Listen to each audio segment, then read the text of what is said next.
FM News Talk 97.1. On-demand audio. One of my favorite things to do when we have a night off, when I have a weekend home, when I'm not on a plane traveling around the country, is to check out some MMA. And we've been big-time fans of Pat Miletech in our home for quite a long time. And I'm so very happy that he's so active on Twitter. He has some really good stuff out there. Pat, good afternoon to you. How are you? I'm doing well. It's good to have you back. It's good to talk with you. Thank you. I appreciate you having me on. Of course, as always. So many things that I want to get into. Oh, my gosh. I mean, first of all, I want to ask you this because this has been something that we've been talking about. I know you've talked about this before. This was something that you discussed, I think, like in spring of this year. I'm a big fan of people like Ronda Rousey and a lot of the female fighters, and I'm really excited to see that so many of them are getting a lot of the notoriety that I think they deserve. We have some really talented ladies out there fighting. One of the big controversies is Fallon Fox, who was a man who was fighting as a woman, and I know you've talked about it before, and as a big MMA fan, I was pretty incredulous that this was even being considered in MMA because you're talking about, I look at it like a guy who's basically going into the ring and beating up women. I know you talked about this before, and people were freaking out over what all you said was fact. You didn't say anything that was outrageous or controversial except to acknowledge science. And Ronda Rousey has spoken out about this as well. What do you think about all of this? Do you think this is something that the UFC would ever incorporate, or how do you feel about this now? Well, I'm not ever politically correct, number one. And I take positions on things, and when you take positions on things, certain hot topics, you're going to hurt people's feelings. So I've hurt some people's feelings, and that's just the way it is. But yeah, you're not supposed to have opinions. I actually was on the phone with Fallon Fox and her manager. Her manager tried to get off the phone and let her and I talk alone, and I said, no, you're going to stay on the phone, and you're going to listen to the conversation because I don't want anything to get stretched. You're going to account for this conversation. And my conversation with her was, listen, people are going to choose to do what they want to do with their lives. I'm a person that believes in individual rights. What you choose to do in your own life is one thing, but my concern is not the fact that someone is gay or someone's a lesbian or someone is transvestite. There's nothing I can do about that. I'm not going to fight that. That's your life. Right. But when you decide to change from becoming a man, from being a man to becoming a woman, and then decide that you're going to climb in the cage and then beat women up, I've got a problem with that. And I said to her manager, I said, listen, I'll believe that this is fair when a man or when a woman has a sex change and becomes a man and can compete with the best men in the world in mixed martial arts in the cage. Exactly. That's when I'll believe that this is fair. And he said, you actually have a point there. And on top of many other things, like someone who goes through that sex change and becomes a woman, I'm pretty sure they don't go through menstrual cycles, the problems with cutting weight that women have, things like that. So there's a lot of things that add up. Yeah. I don't agree with it. I think there's a potential for lawsuits there if someone denies Fallon the right to fight in their state. I don't know if that's what they're looking for. Who knows? But, it's the health and well-being of the athletes that she competes against that is my concern. Yeah, absolutely. Well, here you have societal constructs that are now trying to interfere, I think, in the way that in sports. And, to me, as a female MMA fan, to me it seems unfair. I mean, I look at this like, well, dudes have their own leagues, so what? They're going to try to horn in on women's leagues now. I mean, it just doesn't, it doesn't on the women's division. It doesn't make, it just seems unfair to me. But yeah, I mean, you're born a dude. You're going to have the bone density, the muscle mass of a male, and until they can scientifically prove that changing your sex immediately dilutes all of that and makes you on par completely, physiologically, strength-wise, etc., with a woman, I just think it's unfair and shouldn't be allowed. And, heaven forbid somebody finds that controversial, but you know what, Pat? Science. Yeah, well, scientists say that, through hormone therapy that the bone density does start to diminish that muscle density and strength and testosterone levels going down, diminishes the power, things like that. Yeah. Here's another thing, you know, in terms of Fallon went into her 30s as a man, competed in high school sports, football, things like that against men. Men are traveling at higher speeds. They're hitting harder.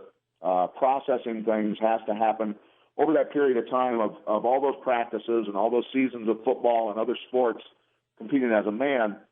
People are moving faster. Your mind computes things faster. Yeah. Ronda Rousey is an amazing athlete, and she could probably submit a good majority of the men that are in the sport. But when you get to the top level guys in the sport, it's just going to be a different. It's just a different animal. It is. Yeah. I'm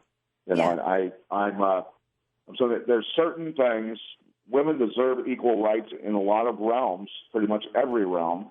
But when you stick a man and a woman in a cage together, it's not equal. Yeah, no, it's not equal at all. And I don't even think it's, you know, Ronda Rousey, a fabulous athlete, excellent fighter, but men and women are scientifically different. I mean, we're built different, you know, we operate differently, and it doesn't mean that women are weaker. We just have strengths elsewhere. And I can't stand these feminists that get out there and these people that are screaming about Phelan Fox that somehow think that acknowledging that means admitting weakness. I think ignoring that and demanding that everybody be judged on the level of a man, that's what I find weakness. I mean to drag you into a big old feminist topic here, Pat, but I wanted to. One thing that I will give women credit for big time is their ability to tolerate pain. Because there's no way any man on the planet wants to go through childbirth. And my wife, being a fitness competitor and all kinds of other stuff, you know, the things that women do, number one, they just keep chugging along. When guys are falling down on the ground tired from doing CrossFit workouts, things like that. The women keep chugging along. We're spiteful creatures. You know, and their technique. That's one thing over all the years of training men and women and kids. Women are always better, faster at techniques. Interesting. Because they don't depend on their strength. Ah, that's a really good point. I never thought about it like that. Yeah, their technique is a lot better, a lot faster than the guys. It takes a lot longer for the guys because guys think they can muscle through it. Yeah. They just think they can ground and pound their way through. That's interesting. I wanted to switch it up because you tweeted on the 5th of August. You said, quote, "I had a nightmare last night that the government was now in charge of my children's health care." I'm sure that you've seen the battle going on over health care right now. You know, as you know, I have 2 young boys, and I get a little nervous because I'm watching my premiums increase. It's more unpopular now, this law, than it ever has been, except maybe a couple points lower right when it was being passed back in 2009.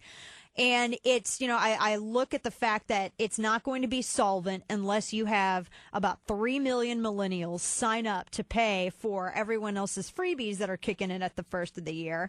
What do you make of the battle right now to defund it, to repeal it? Do you think it's something that's going to happen? What would you like to see happen? I would like to see, you know, there are actually doctors out there who are accepting insurance payments. They're just general practitioners, but they accept insurance payments that are much lower than healthcare insurance costs are. And there is no deductible for a lot of these guys that are doing this, where you can get treated for, you know, okay, you gash your head open and you need stitches, you know, there's certain different things.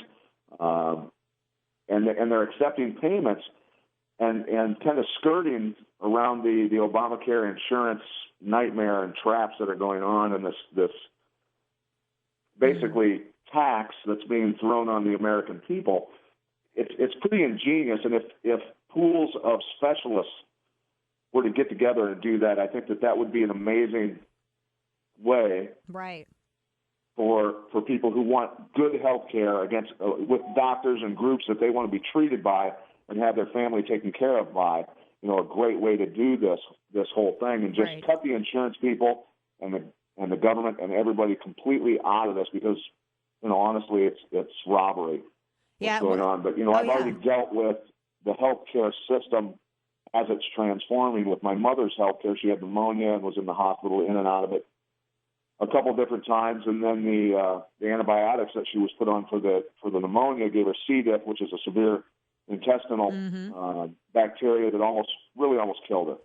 And Yeah. if it weren't for me being from this area my entire life and being well known and knowing and being connected and having friends in the medical field, my mother would not have gotten near the help she needed. Wow. And I so feel sad. for a lot of the people out there, Yeah. their parents, their elderly parents are going to start suffering from this stuff because they're simply going to be turned down for Right. treatments that they're needed. And speaking of people also suffering as well, one of the things that you've talked about before, one of the phony scandals that the president calls the IRS targeting. Didn't you come up with a suggestion that maybe everyone should ask for an extension or something on the same day? Well, I mean, let's put it this way. In terms, I started thinking about the term taxation without representation when I noticed when I was doing broadcasts in California for one of the networks that I work for, my checks, there was a bunch of money missing out of my checks. And I'm an independent contractor, so I have to write, things off on my taxes. I get 1099 at the end of the year by these different networks. And there was a really good chunk of money missing out of my check. And I said, I called the network in New York and I said, hey, what the hell is going on with my checks? And they said, well, the state of California is making us take that money out of your check for state income tax. And I said, wait a minute. I'm not a resident of the state of California. How the hell is this possible? There are other states that do this, of course. But, I mean, it was a big chunk of money, Dana, trust me. Wow. And so I'm being taxed by the state of California, state income tax, when I'm not a resident of that state and not enjoying the benefits of being part of that state. And, I've got a lot of friends in a lot of different lines of work in the state of California who are fleeing that state. The movie industry is flooding out of that state.